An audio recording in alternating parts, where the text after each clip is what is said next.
And now it's time to listen to Mr. Bاسم Jbir, and then we'll move from literature, from the theater to linguistics actually, and he will present a topic which is a cognitive stylistic analysis of catharsis used by Husseini preachers. Again, we are with Husseini preachers now. Yeah.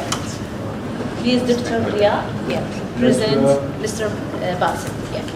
Lecturer Bاسم Jbir holds a master's degree in English language and linguistics from Bamla University, and he currently a PhD candidate in the same university. He is the vice president of the Iraqi Translators Association in Najaf. He is a lecturer of linguistics at the Department of English, Faculty of Education, Islamic University. He has published 2 books and 6 articles in local and international academic journals. And he has also attended and participated in the conferences locally and globally, and here internationally. Welcome. Yes, thank you very much. Assalamu alaikum wa rahmatullah. Good morning. My paper is about the cognitive linguistic analysis of catharsis used by Husseini preachers. Now let's start with the main points. We'll talk about catharsis, we'll talk about catharsis and cognitive linguistics, then Husseini preaching, then the cognitive model used to analyze certain Husseini preaches, then certain data analyzed, and then discussion, finally the conclusions. So what is catharsis? Catharsis, which can be translated into Arabic according to certain dictionaries as al-tathhir al-nafsi or al-tathhir al-atifi. Well, for me, as a practical translation, could be a jaza in the Husseini discourse. So according to Oxford Dictionary, catharsis is a process used to relieve from all the emotions that are repressing and affecting. According to Pelling, it is an act of performance in tribal societies. There are certain tribal societies who lack the ability to receive what is recorded through writing or through different devices.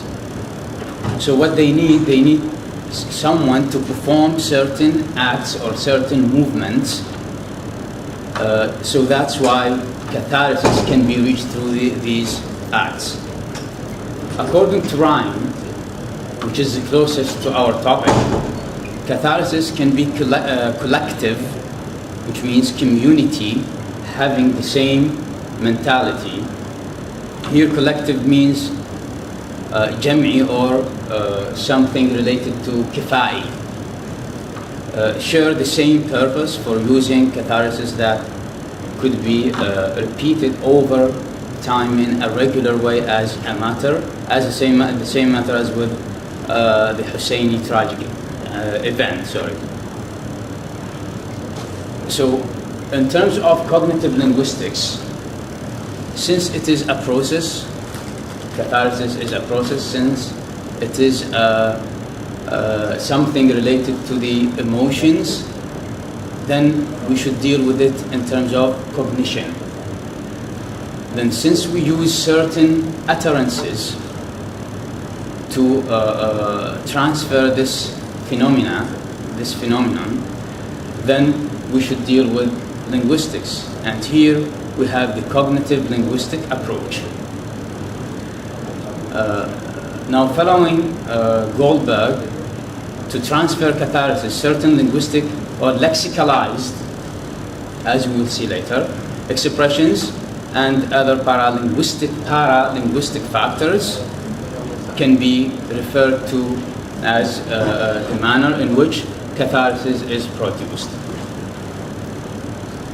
Now, dealing with it linguistically, it can be approached through the mental linguistic enterprise to express such a concept.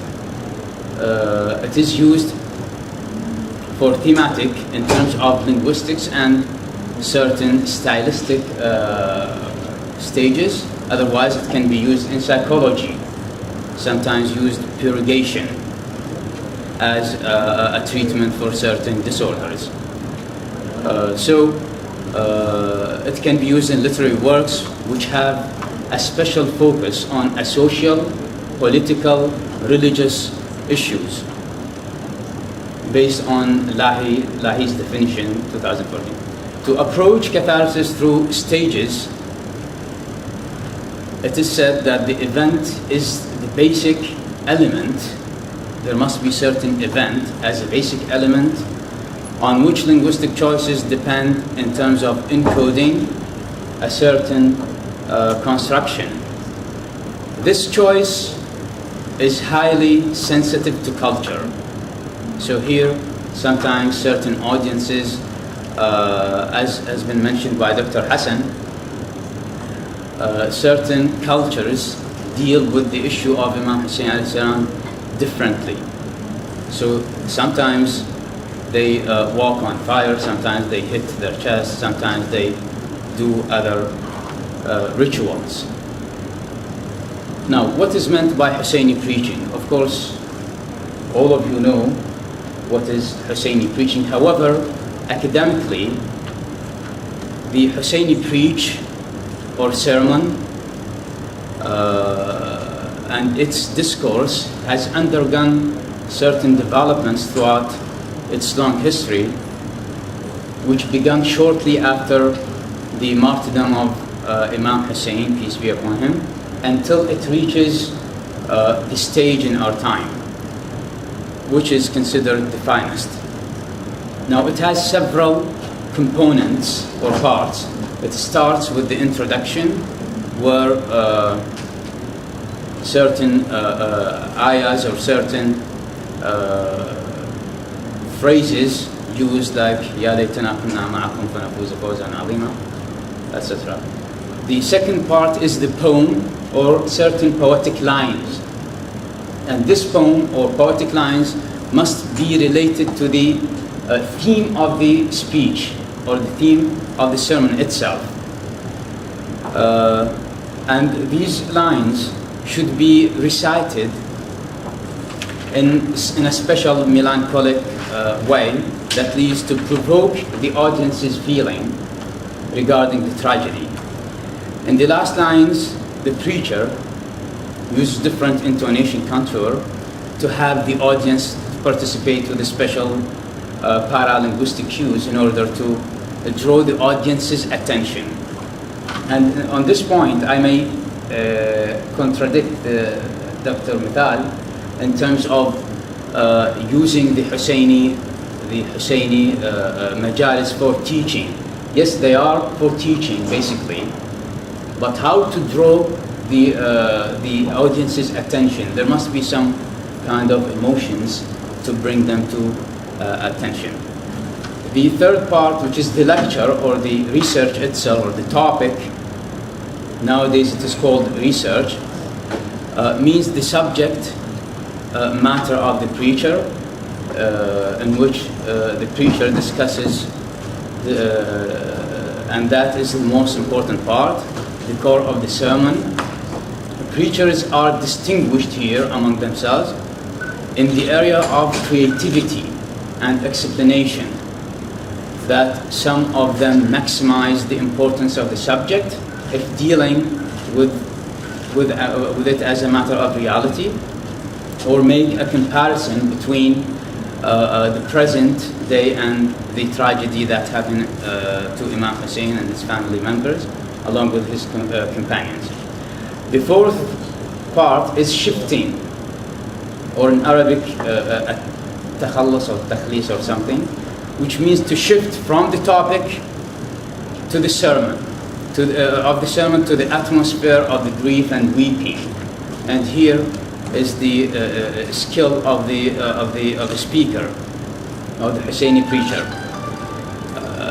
And here, different Husseini preachers use different strategies to shift such a connecting to the Husseini event, using special prosodic features and so on. This stage paves the way for the next. It prepares the audience for the calamity of Imam Hussein.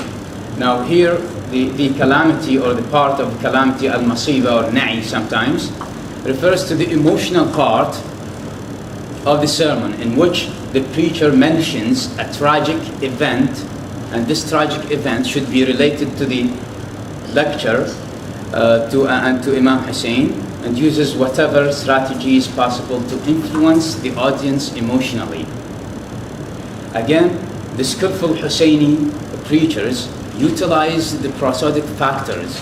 They start with a low register and continue with higher and higher to motivate and engage the audience with them. And the final stage is the supplication or dua stage, is the final part in which the preacher concludes the whole sermon through praying Allah for all the attendants and so on.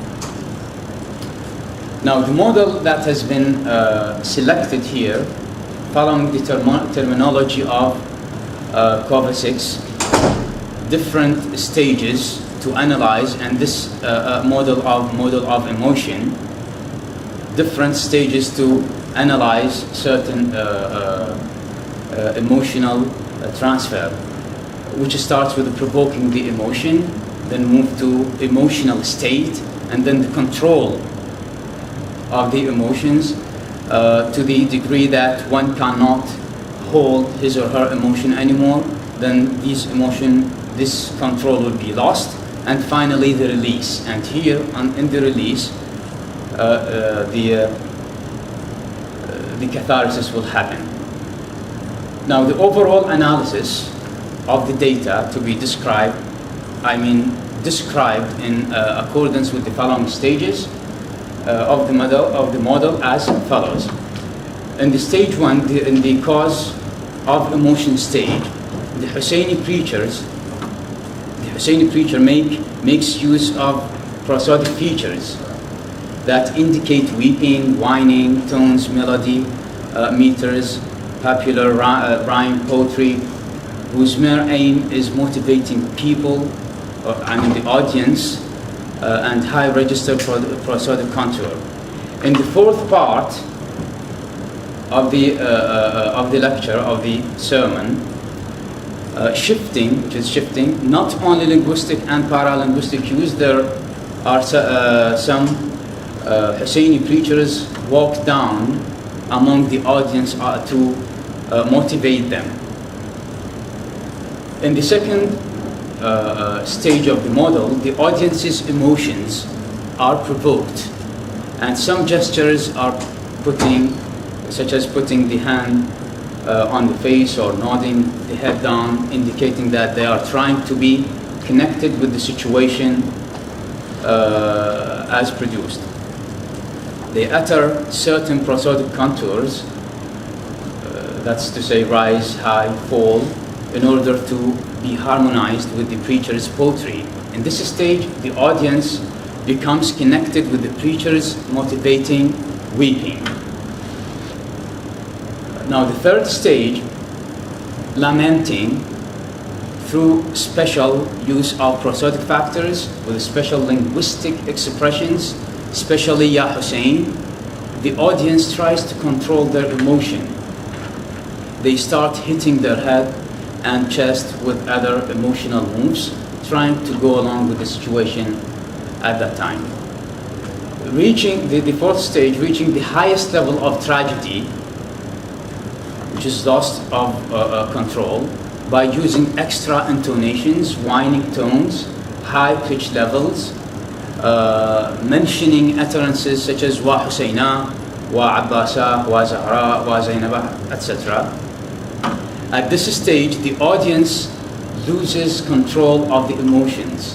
Here the audience bursts in tears, weeping on the tragedy and all the tragic events that are mentioned with special prosodic contours. Now the last stage, the behavioral response, is through the release of emotions. The audience keeps weeping and uttering what the preacher says. The audience starts severe weeping and sometimes crying loudly, and hitting their head and chest with the hand in a staved manner, indicating the fear and tenderness of the attendant soul. And this is the core of catharsis, fear and tenderness. Now at this point, the audience reaches the highest degrees of fear and purification, which means catharsis. So doing, the preacher has successfully influenced the audience in a way that they become very sensitive to learn what the right behavior to do. I mean, to learn what the speaker, what the Husseini speaker tells them to do, which is following the Husseini teachings. Now, by definition, if we want to discuss the topic against the data analyzed, by definition, catharsis can be found where the audience weeps due to grief and sorrow, and this can be applied to the Husseini cause. And certain Husseini preachers may lead the audience to catharsis in the second, third, and sixth parts of the sermon, as noticed in the sermons analyzed. These linguistic terms activate, I mean, using Ya Hussein, Ya Zahra, Wa Abbas, Wa Zainaba. These linguistic terms activate the deep sorrow and grief inside the audience that leads them to catharsis. Then Husseini preachers use certain prosodic factors to represent the strongest device to draw the attendant's attention to the holiness and the greatness of the event. Then the paper has come up with certain conclusions. One, the Husseini discourse is a genre that merits attention, that merits great attention actually, and investigation at different linguistic levels. Two, catharsis is a highly employed device in Husseini discourse under its cognitive implications. Three, Husseini preachers pragmatically use prosodic features to convey catharsis. What I mean by pragmatically, it means that the Husseini preachers sometimes do not cry, but they produce a crying or weeping intonations to bring the attendance or the audience's attention. Four, catharsis is utilized by Husseini preachers as a strategy to teach the audience all the objectives of the Husseini revolution and to connect the objectives to this stage for the sake of reform, using the fear then that can modulate the human behavior. And finally, leading the audience to catharsis requires a highly professional preacher with specific voice qualities. And this is the reason why we see certain or few Husseini preachers are followed by so many audience. Yes, thank you. Now, for comments and questions. Thank you, Mr. Bassett. Thanks a lot. Yeah. Now, I think it will be great if we share our ideas all together. So, will you have any comment, please? Any question concerning this topic, which is the cognitive stylistic analysis of catharsis used by Husseini preachers? Yeah? Nothing? It's a good attempt, actually. Yeah, please. It's a please daring doctor. attempt to be stylistically with the Majalis from Husseiniya, with the sermons about Ashura. And I think one of the major aims behind the preacher is to make, to produce catharsis in the audience, in his audience, to purify their souls. And this is the main aim. And the second aim is the pedagogical aim, to teach them. Yes. So the main aim is spiritual, and the secondary aim is to teach them. I think I agree with you. Yes, we can rephrase it saying that through spirituality, we can teach people.